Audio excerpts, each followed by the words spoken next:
2장 1절에서 4절까지 보겠습니다. 사도행전 2장 1절에서 4절.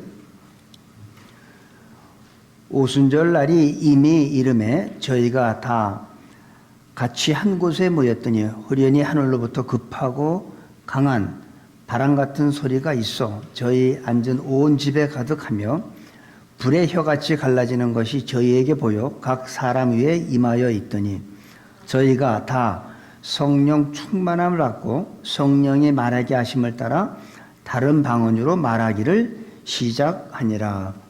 아멘. 오늘은 이제 성령에 임하시면 나타나는 현상에 대해서 우리가 좀 보기를 원합니다. 많은 사람들이 우리가 신앙생활을 하지만 너무 이렇게 교리 속에서 빠져서 교리와 또는 어떤 그 지식적으로 믿는 사람들이 있습니다. 근데 그것은 삶의 기쁨도 없고 능력도 없고 감사도 없습니다. 그래서 진정한 성령이 임하시면 어떤 현상이 나는지 우리가 좀 살펴보기를 원하고 우리 삶 가운데 기쁨이 감사가 넘치기를 원합니다. 어떤 상황에서도 흔들리지 않는 그런 우리는 신앙생활을 해야 그것이 바로 하나님이 원하시는 우리의 삶이라고 저는 생각합니다. 이 오순절이라는 것은 6월절 이후에 50일이 되면 바로 6월절부터 50일째 되는 날이 바로 오순절입니다. 근데 우리가 오늘 2장을 읽었는데 1장에 보면 예수님께서 승천하시기 전에 제자들한테 얘기를 합니다. 너희는 이 예루살렘 성을 떠나지 말고 기다리라고 했어요. 아버지의 약속하신 것을 기다리라.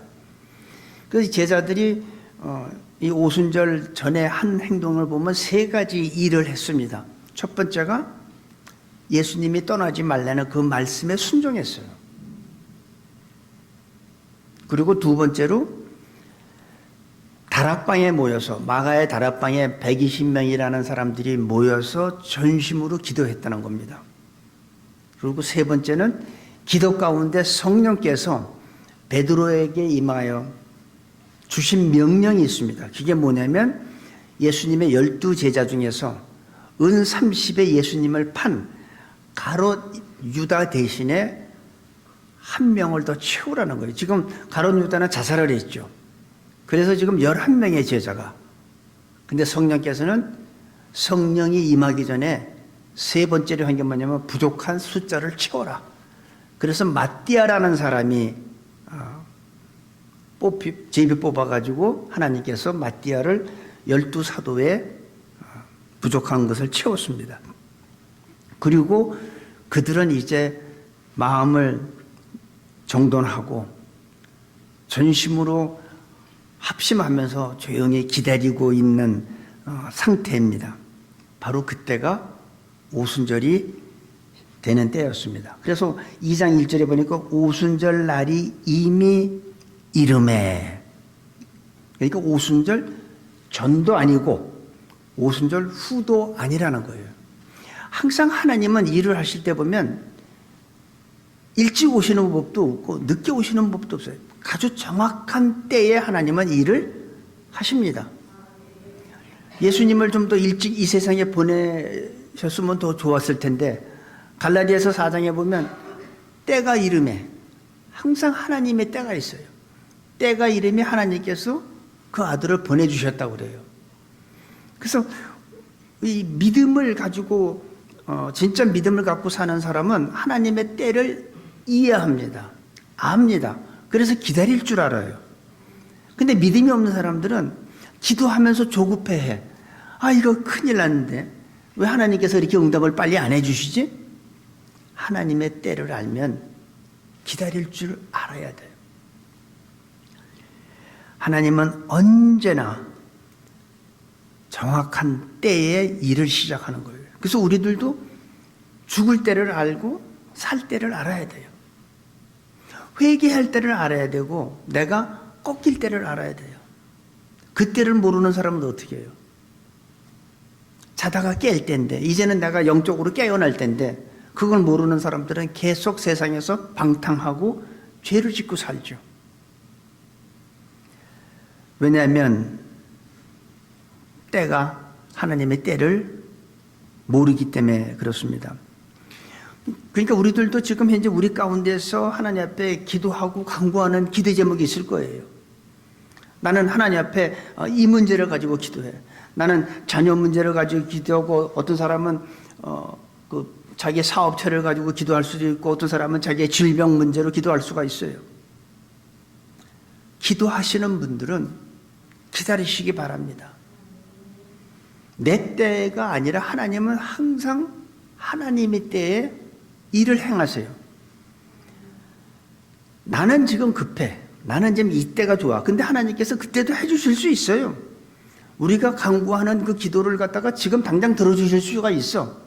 그런데 그거를 지금 주면은 오히려 내가 더 어려워질 수도 있어요.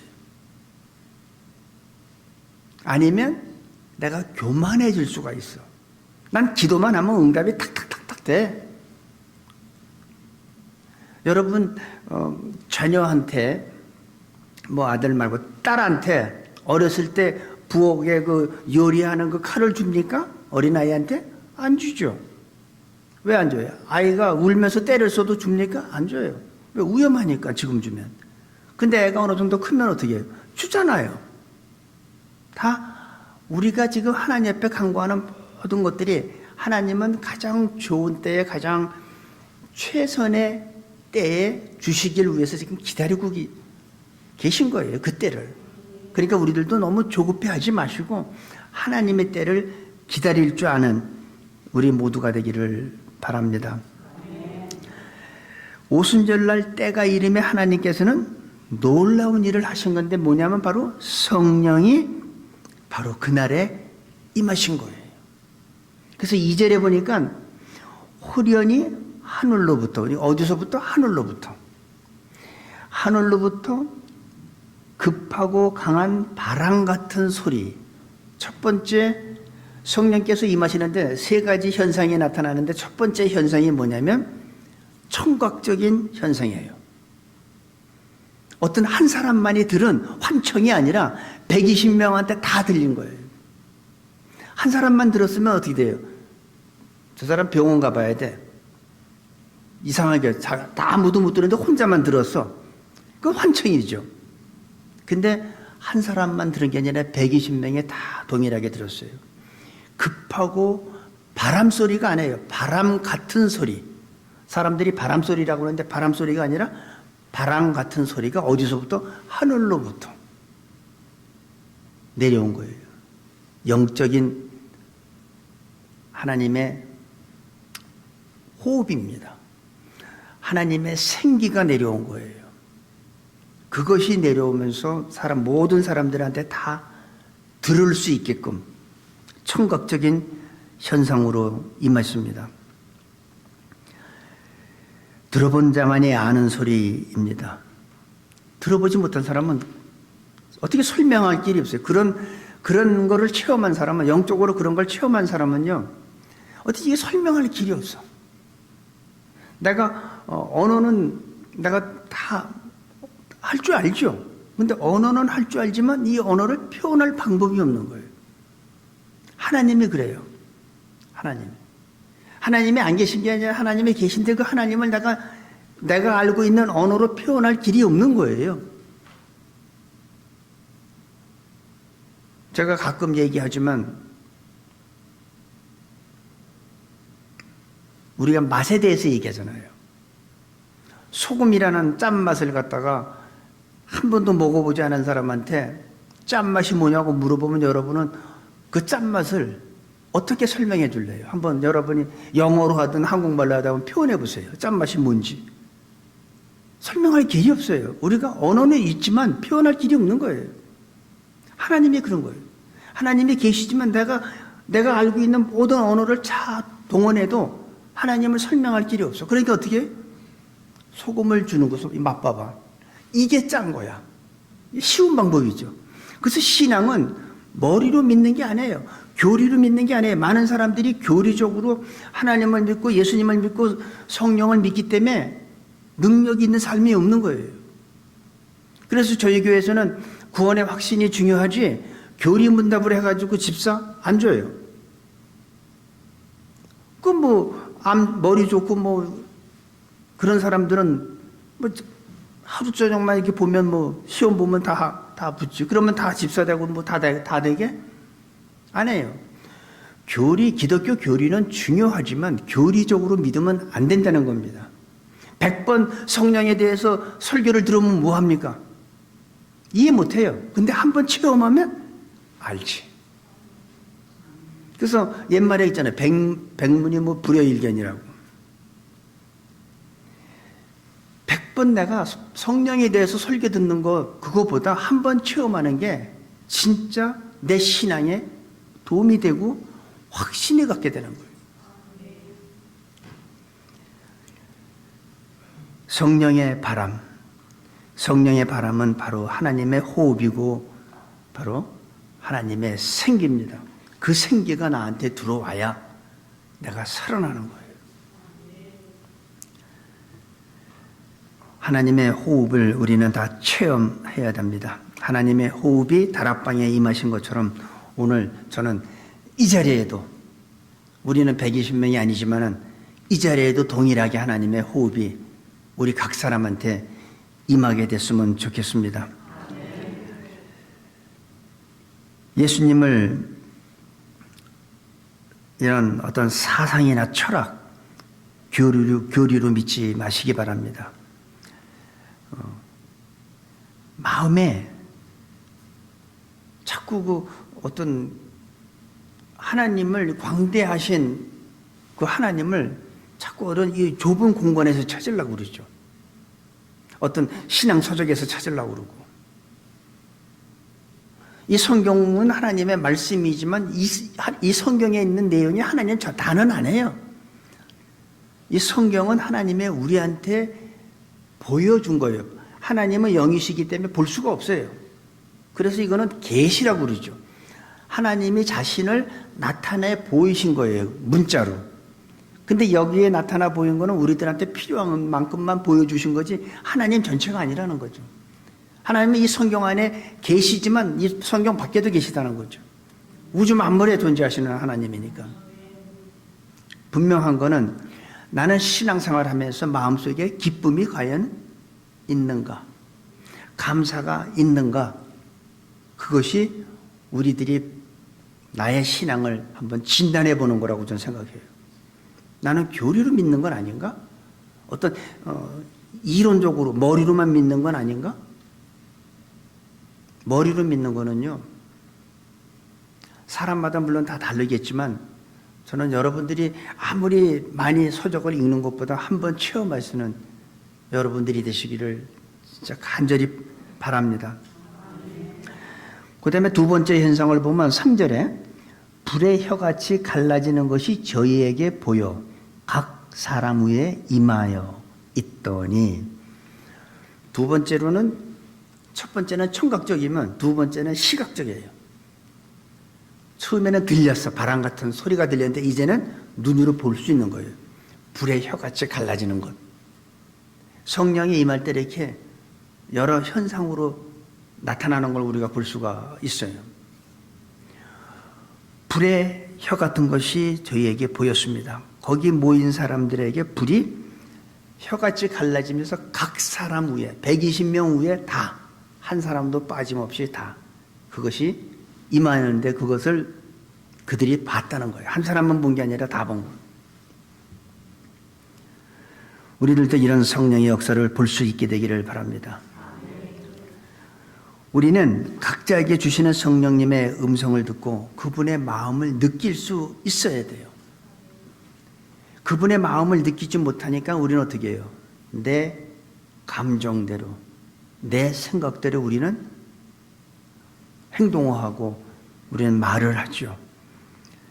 우리가 걸어가다 보면 낮이든 밤이든 누가 나를 미행하잖아요. 근데 난 안 봐도 그 느낄 때 있잖아요. 뭔가 좀 그런 느낌 있잖아요. 그런 느낌을 우리는 갖고 살아야 된다는 거죠. 왜냐하면 하나님은 살아계신 분이고 여기에도 계시고 내 안에도 계시고 다 계시기 때문에 그 하나님을 느낄 수 있어야 된다는 거예요. 내가 걸어가는데 누가 자꾸 이상하게 좀 그런 거 있잖아요. 그런 느낌이 있잖아요. 난 보지 않아도 그런 느낌이 있다는 거예요. 그게 느껴야 돼요.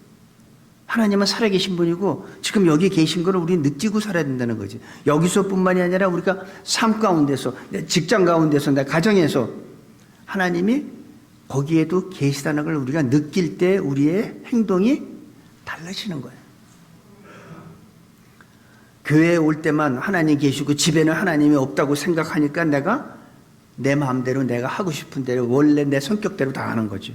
아니죠. 그건 하나님을 의식하는 게 아니죠. 하나님을 의식한다면 내가 그런 행동을 할 수가 없죠. 어떤 사람은 노름을 좋아하는 사람은 제가 그 LA 있을 때 보면은 많은 가정이 이 불화를 겪고 그 라스베가스 가가지고 한국 사람들이 그 노름을 좋아하는지 모르겠어요. 중국 사람이 좋아하는 줄 알았는데 그러니까 집 문서까지 다 없어지고 하니까 가족들하고 이렇게 부부싸움도 나고 문제가 심각해요. 근데 안 믿는 사람이 모르는데 교회 다니고 믿는다는 사람들, 교회에서 어떤 직분을 가진 사람들도 그런데 유혹돼 가지고 어려운 것을 제가 많이 봤어요. 왜 그럴까요? 하나님이 자기와 함께 한다는 걸 느끼지 못하기 때문에 그래요. 우리는 느껴야 돼요. 그래서 내가 무슨 생각을 해야 될지, 내가 이런 생각하는 걸 하나님이 기뻐하실지, 내가 이런 언어와 이런 행동을 하는 걸 하나님이 기뻐하실지 싫어할지 우리 느껴야 되잖아요. 내 아내가 옆에 있으면 내가 아내 옆에서 하는 행동이 나 혼자 있을 때 하는 행동하고 좀 제재를 받잖아요. 왜? 옆에 있으니까. 나 혼자 있을 때는 뭐 I, 뭐 C 뭐 이런 걸 한다고 쳐봐. 근데 아내가 있으면 그 말 안 하잖아. 왜 안 해요? 의식하니까. 옆에 있기 때문에. 마찬가지예요. 하나님은 항상 우리 가운데 여기에도 계시다는 걸 꼭 느끼시기를 바랍니다. 내 마음에 계시고 그리고 이 자리에도 계시는 것을 느끼게 되기를 간절히 바랍니다. 근데 이 불의 혀 같은 것이, 이 불은 무슨 불이냐면 그냥 우리들이 일반적으로 키는 불이 아니에요. 옛날에 모세가 시내산에서 가시던 불 그 떨기나무에서 보았던 바로 그 불이에요. 그 불이 나무에 붙었지만 나무가 타지를 않죠. 바로 그 불.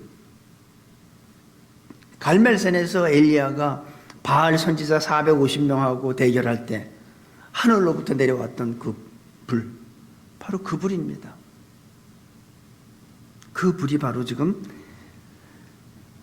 여기 120명한테 내려온 불이죠. 오늘 이 불이 우리들에게도 임한다고 저는 믿습니다. 근데 많은 사람들이 이걸 안 믿어요. 믿지도 않고 인정하려고 하지도 않아요.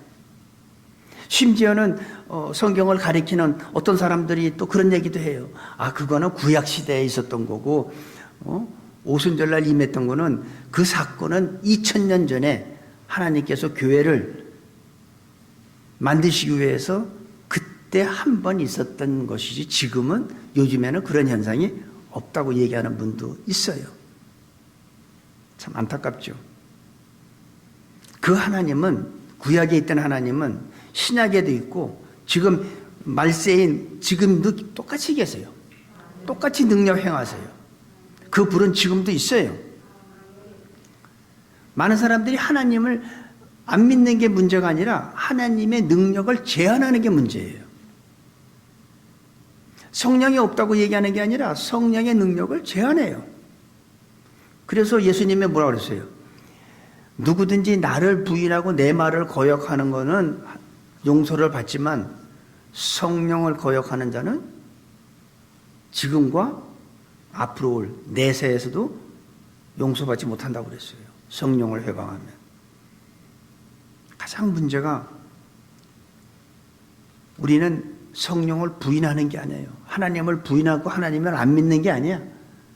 제한하는 게 문제가 있는 겁니다. 왜 하나님을 제한합니까?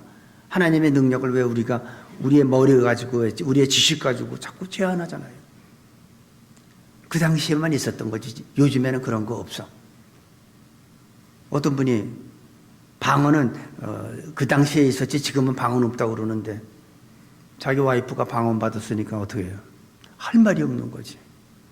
그분이 그래도 어느 정도 이름이 있는 종교 지도자인데 자기 아내 사모가 방언이 터지니까 자기는 그동안에 방언이 없다고 이 책까지 썼는데 우리는 믿는다 하면서 너무나 하나님과 성령에 대해서 자꾸 제한하는 게 문제예요. 여러분 전지전능하신 분이에요.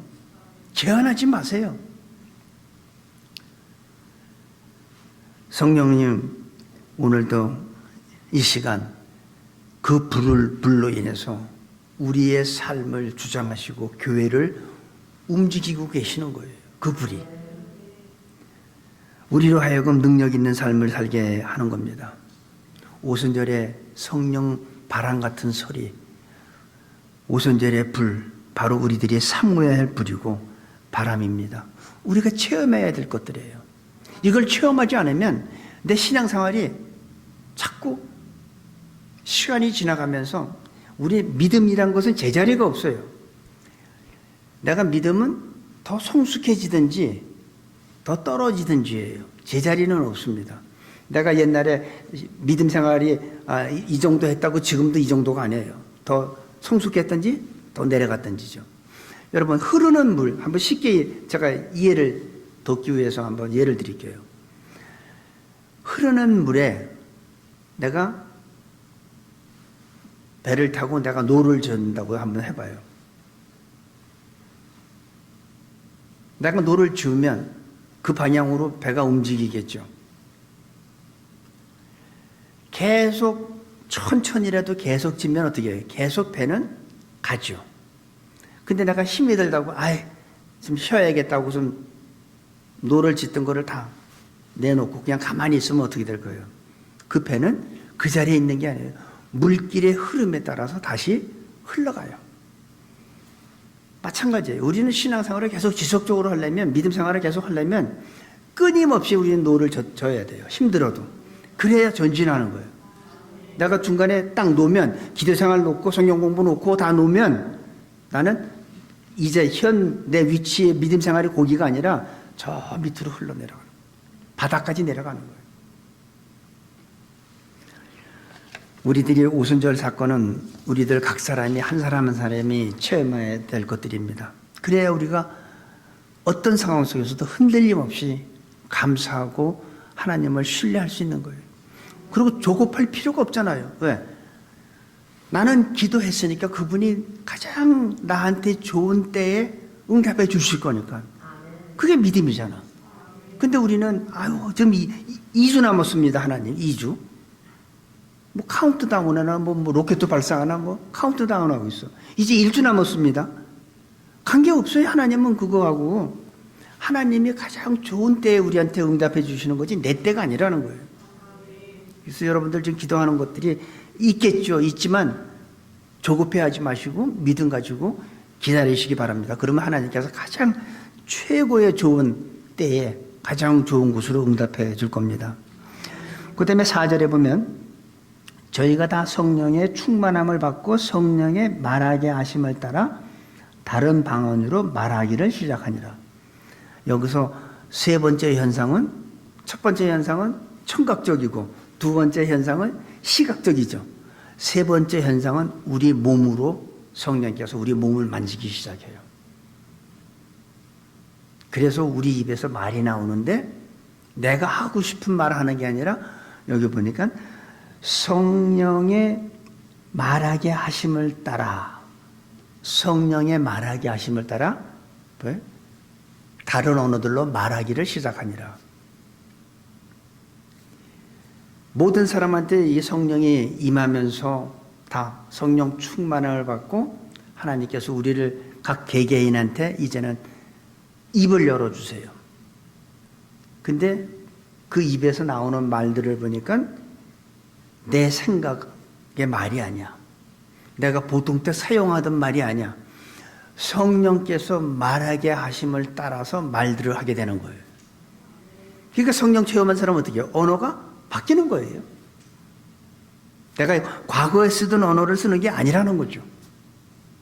그래서 우리는 어떤 사람들은 많은 은사를 받고 어떤 사람은 한두 개의 은사를 받고 은사를 안 받은 사람은 없습니다. 다 받았어요. 근데 본인이 내가 받은 은사를 모르는 것뿐이지. 그래서 어떤 사람은 방언을 하고 어떤 사람은 예언을 하고 여러 가지 병 고치는 은사.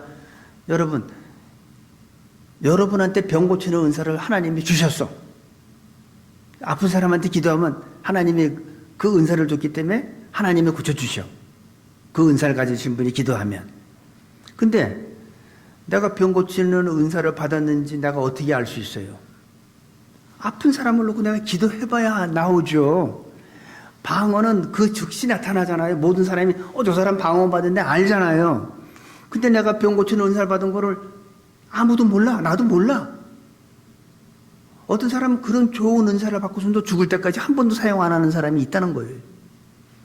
아픈 사람을 놓고 기도해보면 그 사람이 하나님께서 낫게 해주셔. 그러면 내가 이런 은사를 받았네? 그런 거예요. 그래서 우리는 많은 사람이 다 은사를 받지만 은사를 많이 받았다고 다 성령의 충만함을 받고 성령의 인도함을 받는다고는 볼 수 없다는 거죠. 왜? 그 사람이 하는 말을 들어봐야 돼요. 귀신도요, 능력 행해요. 귀신도 방언해요. 하나님이 주시는 방언과 달라서 그렇지. 중요한 건 그 사람의 입에서 나오는 말을 들어봐야 되는 거예요. 어떤 말을 하는지. 그게 굉장히 중요한 거예요. 그 사람의 하는 말을 보면 성령의 말하게 하심을 따라 말을 하는 건지 아니면 내 생각대로 말하는지. 참 쉽죠? 이게 이 성경은 어려운 거 하나도 없어요. 나는 믿음이 하나님의 성령의 인도함을 받나? 아니면 다른 영의 인도함을 받나? 어떻게 알 수 있어요? 딱 나오잖아. 그래서 여러분들이 많은 은사를 받았으면은 그 은사를 자꾸 사용하세요. 그러면 은사는 내가 사용하면 할수록 더 발전되고 더 개발돼요. 방언 받은 사람은 열심히 방언 기도하세요.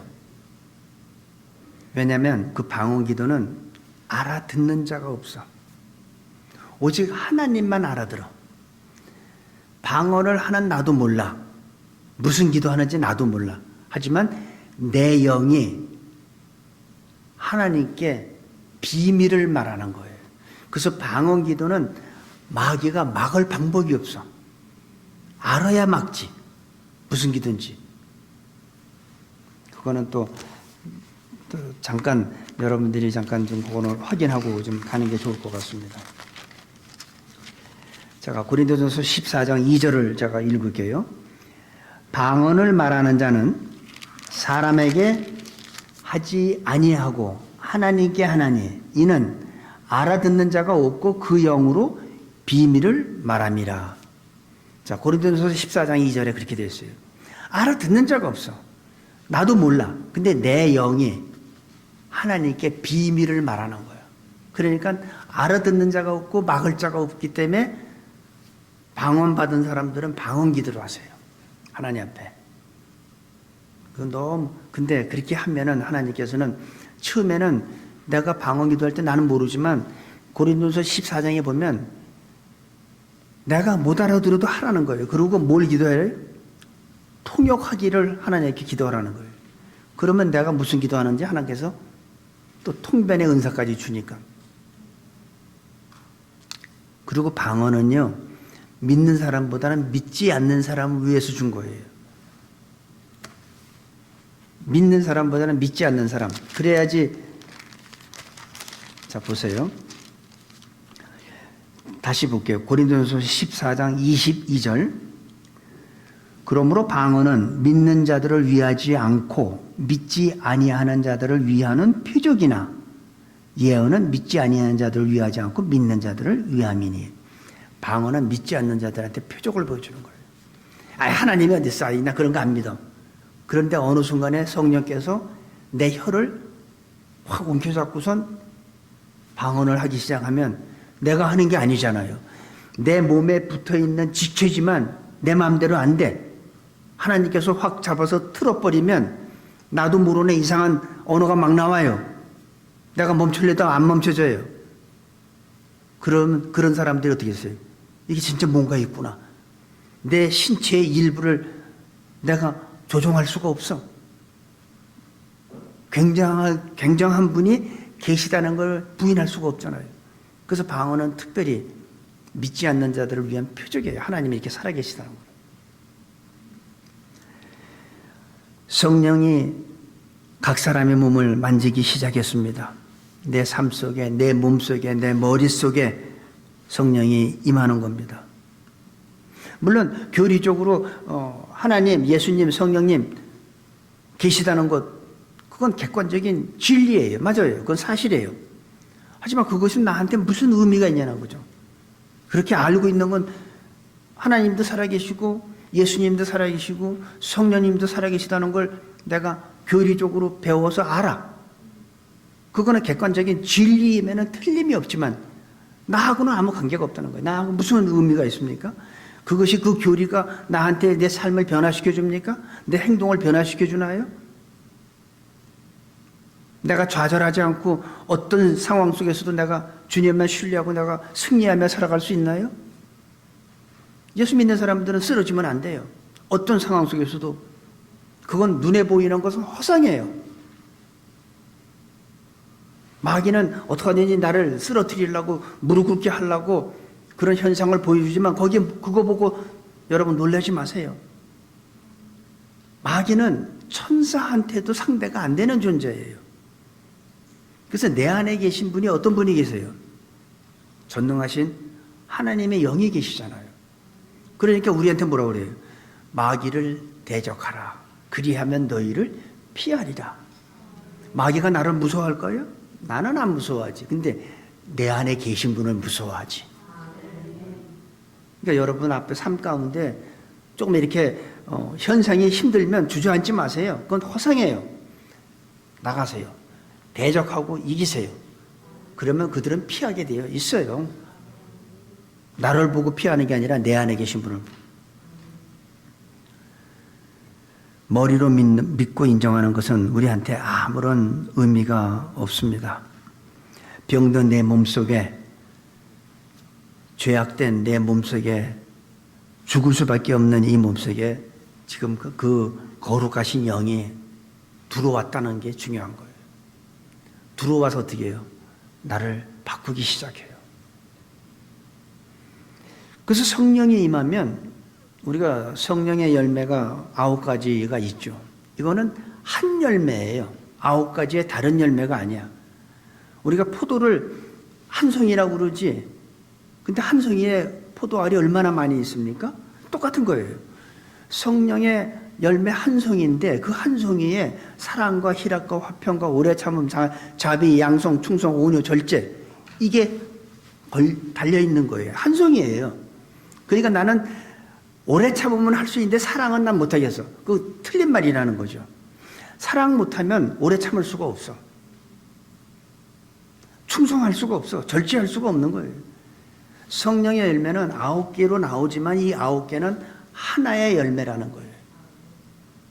포도가, 여러분 포도 여기 한 송이에 갖다가 복수로 씁니까? 단수로 씁니까? 한 송이에요. 한 송이에 여러 알이 달린 거지. 똑같은 거예요, 성령이에요. 그분이 내 안에 들어오셔서 나를 통치하는 것입니다. 어떤 사람은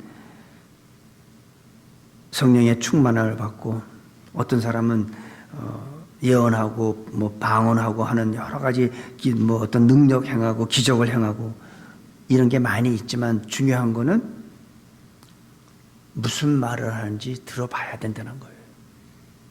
제일 중요한 겁니다. 그래서 예수님을 믿는 사람들은 언어부터가 달라져야 돼. 성령의 말하게 하심을 따라 말을 시작해야 돼요. 내 과거에 쓰던 언어를 계속 쓰면은 내 안에 계신 분이 힘들어 하셔.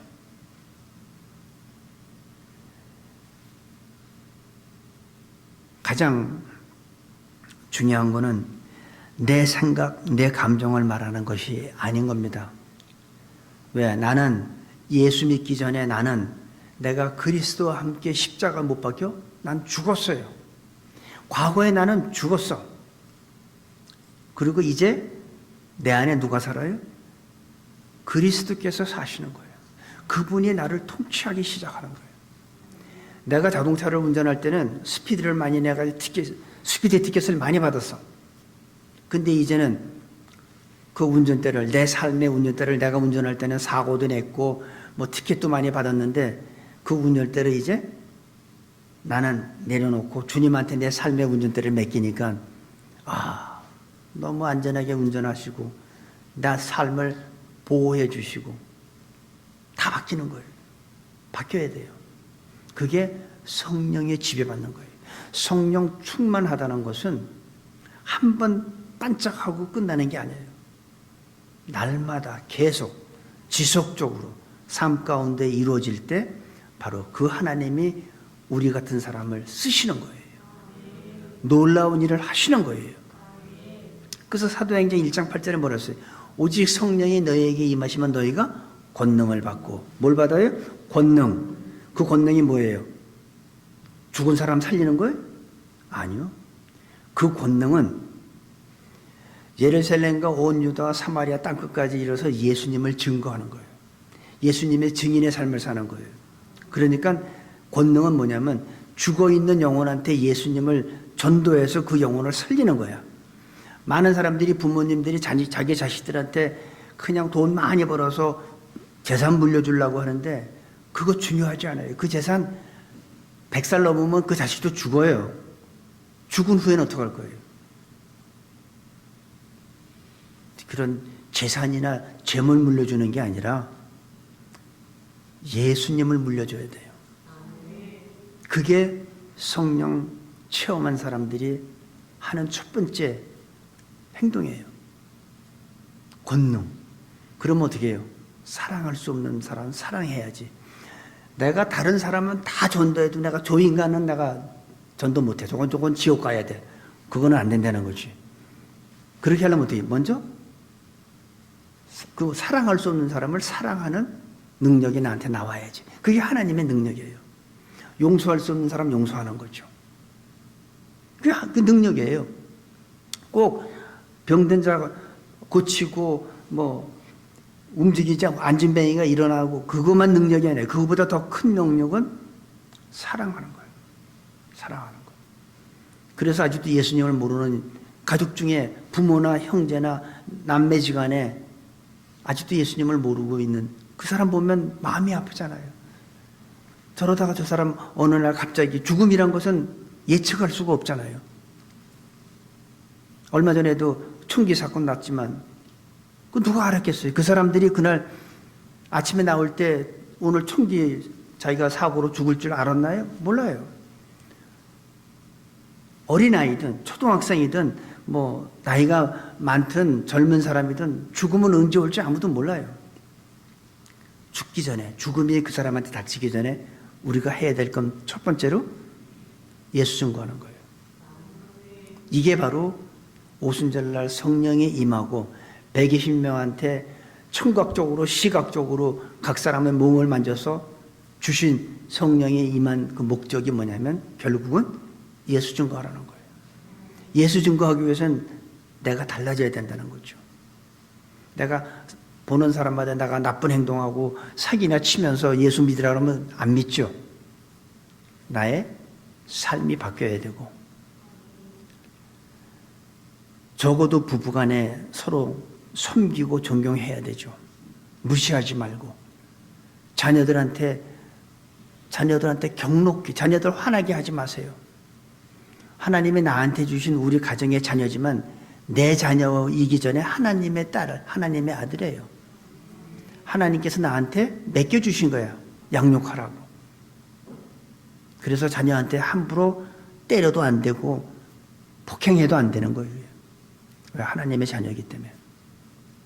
그것이 성령의 충만함을 받는 오순절날 임했던 그 사건이 바로 마지막의 목적은 예수 증거하는 겁니다.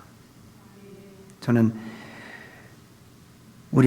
내가 무엇을 생각하느냐, 그게 바로 우리 자신인데, 이제는 내가 사는 것이 아니라 내 안에 그리스도께서 사는 거기 때문에 그분이 기뻐하는 것을 내가 기뻐해야 돼요. 예수님이 기뻐하는 걸 내가 기뻐해야 되고, 예수님이 슬퍼하는 것을 내가 슬퍼해야 돼. 그리고 그분이 가기를 원하는 곳에 내가 가는 겁니다. 나하고 사이가 안 좋은 분이 있어. 근데 나는 그 사람은 안 보면 말지 뭐 하고 그 사람하고 거리감을 두는 거는 내 생각이지만 주님께서 거기를 가라는 거예요. 먼저 가서 그와 화해하라는 거예요. 그러고 나서 내 일을 하라는 거죠. 그래서 우리가 제단에 예물을 드리다가 형제한테 원망 들을 만한 일이 생각나거든. 예물을 제단 앞에 두고 가서 형제와 화목하고 와서 드리라는 거예요. 그래서 하나님의 일은 껄끄러운 사람이 주위에 있으면 안 된다는 거예요. 다 화해하라는 거예요. 다 용서하고 화목하고 그러고 나서 주의 일을 하라는 겁니다. 그러면 하나님은 연약한 우리들을 통해서 엄청난 일을 하신다고 저는 믿습니다. 기도하겠습니다. 아버지 하나님, 2000년 전의 오순절이 아니라 오늘 이 시간 더 강하고 크게 성령의 역사가 임할 것을 믿습니다. 우리들 마음에 이 시간 성령을 기다리고 사모하게 하여 주옵소서. 오순절날 임했던 것보다 더 놀라운 것들을 우리 모두가 체험하게 하시고, 말씀을 떠나 기적이나 은사만을 찾아다니는 일이 없게 하시고, 변화된 그리스도인으로서 살아갈 수 있게 도와주시고, 우리의 삶 자체가 예배가 되게 하시고, 우리의 삶이 바로 예수님을 증거하는 전도의 삶이 될 수 있도록 축복하여 주옵소서. 감사하며 예수님의 이름으로 기도합니다. 아멘.